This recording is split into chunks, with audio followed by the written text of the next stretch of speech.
تستغث إلا بالله؟ لماذا تنادي بشرا لا يسمع دعاءك إذا دعوته ولا يجيب نداءك إذا ناديته؟ لكن هذا يدلك على الشرك المتمكن في قلوبهم. فهم يحاولون أن يزعزعوا الأمن بقدر استطاعتهم، ويسوءهم والله كل خير يكون في بلاد التوحيد. لا يزالت إيران تدعم أولئك الشيعة وتؤثر فيهم حتى غلب عليهم المذهب الاثني عشري، وأصبح أولئك يعتقدون كفر الصحابة، يلعنون أبا بكر وعمر، يتنقصون القرآن، يدعون أن عليا والأئمة رضي الله تعالى عنهم يعلمون الغيب، يعتقدون بالرجعة للأئمة، يعتقدون بالمهدية التي سيخرج فيها المهدي من السرداب وما شابه ذلك. بل إن بدر الدين الحوثي ادعى خلال المظاهرات الإمامة، ثم ادعى المهدية أنه المهدي، وقيل إنه ادعى النبوة أيضا، وهذا بلا شك أنه من غلو أصحابه فيه، كما قال الله تعالى عن فرعون: فاستخف قومه فأطاعوه. لولا أن قوم فرعون قوم سفهاء كانوا قابلين للاستخفاف، وإلا لما استطاع فرعون أن يستخفهم. فأولئك السفهاء الذين مع الحوثي لما كانوا قابلين للاستخفاف قال لهم: أنا إمام، قالوا صدقت. قال: لا، بل أنا المهدي، قالوا صدقت. قال: بل أنا نبي، قالوا صدقت. فهم لما كانوا سفهاء قابلين للاستخفاف استطاع أن يستخفهم فأطاعوه. أيها الأحبة الكرام، هؤلاء الزيدية من تمسكهم بالتشيع، هؤلاء الحوثيين من تمسكهم بالتشيع أنهم خلال المراسلات بينهم وبين الحكومة اليمنية كانوا يصرون على أن يكون طرف حل المشكلة بينهم هو آية الله السيستاني. ما قالوا والله يحل المشكلة بيننا مثلا هيئة كبار العلماء في السعودية، لجنة الفتوى في الأزهر، إمام الحرم المكي، مجموعة من أئمة الحرمين الشريفين. يعني ما بحثوا عن من يجمع المسلمون على اعتبارهم مشايخ ودعاة وأهل علم، إنما ذهبوا إلى شيخ كبير زنديق فاجر في طرف من أطراف العراق وقالوا: نريد هذا الرجل هو أن يأتي ليحكم بيننا. ولو كانوا يريدون الحق لبحثوا عن أهل العلم وعن أهل السنة وعن أهل القرآن الذين يعظمون القرآن، وطلبوا أن يكونوا هم الذين يحكمون بينهم. وإذا نظرت في قنوات إيران مثل قناة العالم التي أوقفت قبل أيام، وقناة الكوثر، وفي غيرها من القنوات، وجدت أنها تحاول أن تدعم هذا التجمع الحوثي الشيعي بقدر الاستطاعة ضربا لبلاد التوحيد ومأرز الإسلام. ونسأل الله جل وعلا أن يرد كيد أولئك الحوثيين في نحورهم، ونسأل الله أن ينصر إخواننا المجاهدين المرابطين على الحدود الجنوبية. أسأل الله تعالى أن يتقبل شهداءهم، أسأل الله أن يداوي جرحاهم، أسأل الله تعالى أن يصوب رميهم وأن يسدد رميهم، وأن يثبت أقدامهم، وأن يجمع كلمتهم، وأسأل الله أن يرد كيد الحوثيين الشيعة في نحورهم. أقول ما تسمعون، استغفر الله الجليل العظيم لي ولكم من كل ذنب، استغفروه وتوبوا إليه إنه هو الغفور الرحيم.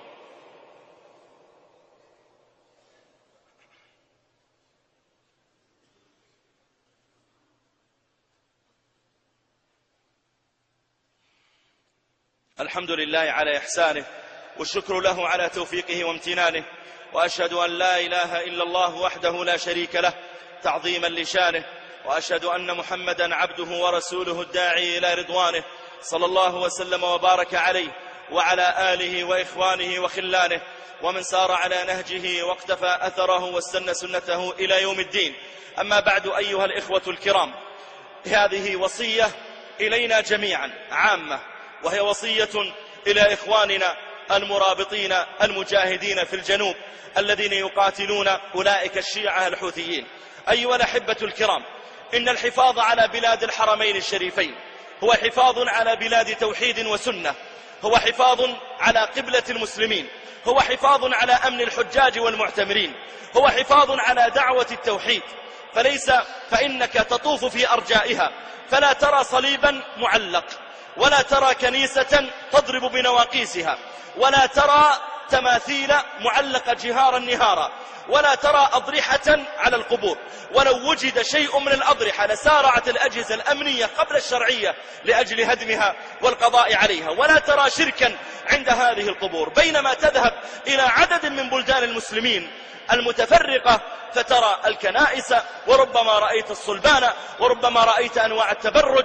فحقد أولئك الشيعة على هذا البلد غير مستغرب، ودفاع هؤلاء المجاهدين عن هذا البلد هو من أعظم الطاعات التي يتعبدون بها لربهم جل وعلا. هم إنما يجاهدون ويرابطون على الحدود حفظا للأمن، وحفظا لأمن المصلين، وحفظا للتوحيد، وحفظا للحرمين الشريفين. فنسأل الله تعالى أن يجعل قتيلهم شهيدا، وأن يجعله لا يحس بألم القتل إلا كما يحس بألم القرصة كما جاء في الحديث. وأسأل الله أن يجعلهم شهداء فيغفر لهم من أول قطرة من دمائهم.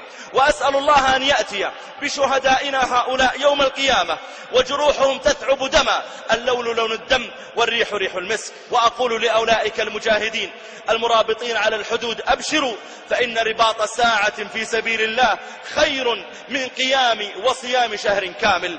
إن قتالكم هو نصر للحق ودفاع عن الحرمين الشريفين، فاحتسبوا أجركم عند الله جل في علاه. وأقول لأهاليهم: احتسبوا أيضا، فإنهم ما ذهبوا ولله الحمد لأجل خمر يشربونها أو منكر يعاقرونه، إنما خرجوا دفاعا عن بلاد التوحيد. لم يذهبوا دفاعا عن بلد ترفع فيه الصلبان أو النواقيس أو يمكن فيه للمنكرات والخمور والفجور، ذهبوا دفاعا عن قبلة المسلمين. فأقول لأهاليهم جميعا: احتسبوا الأجر بفراقهم عنكم، واعلموا أنكم شركاء لهم عندما يصابون أو عندما يستشهدون أو إن رجعوا إليكم سالمين غانمين. وقد أخبر النبي صلى الله عليه وسلم أن للشهيد عند الله تعالى خصالا من أعظمها أنه يشفع في 70 من أهل بيته، فليبشر كل من له من ذهب لأجل الجهاد في ذلك الموطن، ليبشر بإذن الله تعالى إن أحسن الله تعالى النية أنه سيشفع في 70 من أهل بيته إن أصيب في سبيل الله. ووالله إن كلنا مستعدون لأجل الدفاع عن بلاد الحرمين الشريفين. والله إن دماءنا لترخص في سبيل الدفاع عن بلاد الحرمين وعن قبلة الإسلام والمسلمين. ووالله إننا لنضحي بجماجمنا ودمائنا في سبيل أن يرفع الله تعالى دينه وأن يعز شريعته، وفي سبيل أن لا يقوم في هذه البلاد شرك. فإذا الإنسان استشعر ذلك وعلم بعظمة ما يقومون به، علم أن الله تعالى قد وفق أقواما لأجل الجهاد في سبيل الله. أسأل الله جل وعلا أن يحفظ بلادنا من كل سوء.